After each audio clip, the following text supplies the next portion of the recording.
আলাইকুম ভিউয়ার্স, কেমন আছেন? আশা করি সবাই ভালো আছেন। আমি আপনাদের দোয়া ভালো আছি, আলহামদুলিল্লাহ। এই গাছটা কেউ চিনতে পারেন কিনা দেখেন তো, বিশাল বড় একটা গাছ। এই ফলটা কিন্তু আমরা আগে মাসুরের থেকে টোয়ায় টোয়ায় খাইছি, আঙ্গা ডেঙ্গার থেকে। তো আসলে এই গাছটা এখন নার্সারিতে এসে দেখলাম যে খুব সৌন্দর্য একটা গাছ। আসলে দেখেন এই ফলটাকে কেউ চিনতে পারেন কিনা দেখেন তো। আসলে গাছটা দেখে আমারটা খুব ভালো লাগলো। তো আসলে এই ভিডিওটা না ধারণ করে আমি আর পারলাম না। আসলে এটা একটা নার্সারির মধ্যে দেখলাম। তো আসলে ফলটা দিয়ে খুব সুস্বাদু একটা ফল। এটার নাম হচ্ছে তোক। তোক, যে আমরা আগে তোক খাইলাম। দেখেন অনেকগুলো ফল ধরছে কি সুন্দরভাবে। তো যে যেখান থেকে আমাদের ভিডিওটা দেখছেন, প্রত্যেকে ভিডিওটা লাইক শেয়ার কমেন্টস করবেন। প্রত্যেকে ভিডিওটা শেষ পর্যন্ত দেখি আমাকে কমেন্টে জানাবেন আসলে কীরকম লাগলো যে আমি এই দৃশ্যটা দেওয়ার জন্য। দেখেন একটা নার্সারির মধ্যে আমি আসছি এখন। এই হলো নার্সারি।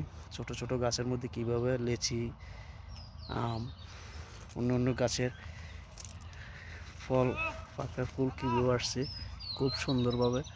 আসলে এই ভিডিওটা না ধারণ করে আমি আর পারলাম না।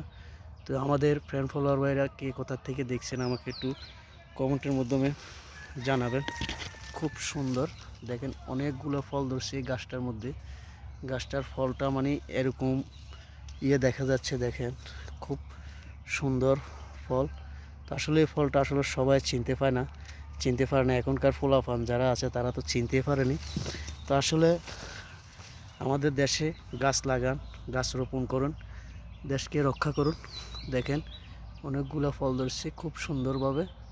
তো আমি এই ভিডিওটা না দিয়ে পারলাম না। তো যাদের ভালো লাগে, আমি রমজান উপলক্ষে আমি আসলে অন্য অন্য ভিডিও খুব কমই দিছি। তো আমাদের দেশ এবং প্রবাস থেকে যারা আমাদের ভিডিওটা দেখছেন, প্রত্যেকে ভিডিওটা শেয়ার করবেন, কমেন্টস করবেন। যেহেতু আমি একটা ফলের বাগানের ভিডিওটা ধারণ করলাম, তো প্রত্যেকে ভিডিওটা শেষ পর্যন্ত দেখে আমাকে একটু কমেন্টে জানাবেন। সবাই ভালো থাকেন, সুস্থ থাকেন। পরবর্তী ভিডিও পাওয়ার জন্য সাথে থাকুন। আসসালামু আলাইকুম।